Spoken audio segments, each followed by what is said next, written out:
Bago ang food trip, alamin muna natin ang kakaibang paraan nila ng pag-ihaw ng karne. This is the pressure gamasot. This is the pressure gamasot. And this is for what? This is for the grilling faster and make it tender. And the clay pot is from? This is from Korea. From Korea. Yeah, Korea traditional way Okay. of barbecue. I mean, this machine is just like that old one. And this is the new version. Yeah, new version. Oh, nice. What's the difference when you use it, the clay pot?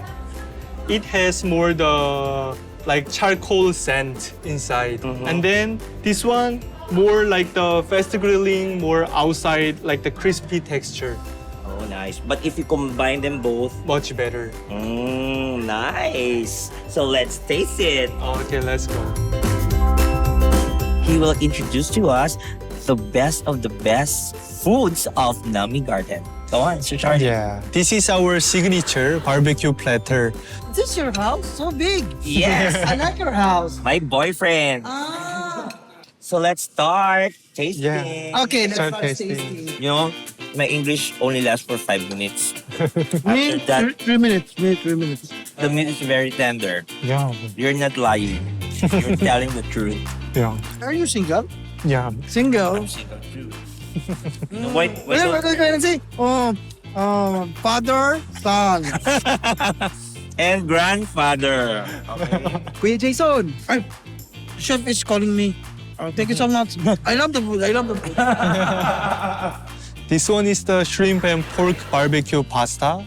We make the shrimp biscuit stock. Use the shrimp shell and head Okay. and boil for a long time to make it distract. Okay. And use with the cream and barbecue pork to make the pasta. Mm. This one is our signature nacho. So I make the special chips. So even it is more than 15 minutes, still crispy. So let's taste it. Yes. It's crunchy. This one is the American style beef burger. Yan.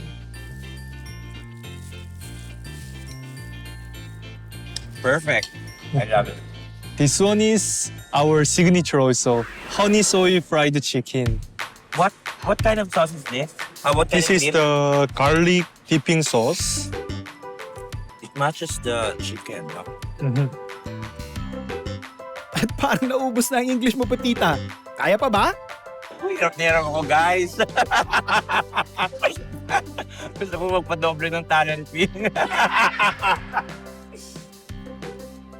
I'm telling them, I'm good. We call it pichon. Okay. So you can put the meat and 3 kinds of different sauce And on the yeah. tortilla together to eat. Okay, just like a pizza. Yes. Yeah, with a topping. The combination of the sauce, It's good. Yeah. Combination sauce. yes, and the cucumber, it adds some Crispy and yes, refreshed taste. another taste. Yes. How many restaurants do you think do they have those? I think no. Any restaurant has this way. Yeah. Okay. Because I bring this clay pot from Korea. And this is more Korea traditional way. I couldn't see any other restaurants who make the barbecue with this way. We need to judge my friends. Mm-hmm. They cook something, and we need to be the judger. Okay, let's you go. ready? Yeah, I'm But ready. before we go, I would like to thank, of course, Nami Garden for this beautiful food. And I love you so much. Thank you so much. Let's go. Yeah. Let's go. Mhm. Cheers. Cheers. Cheers.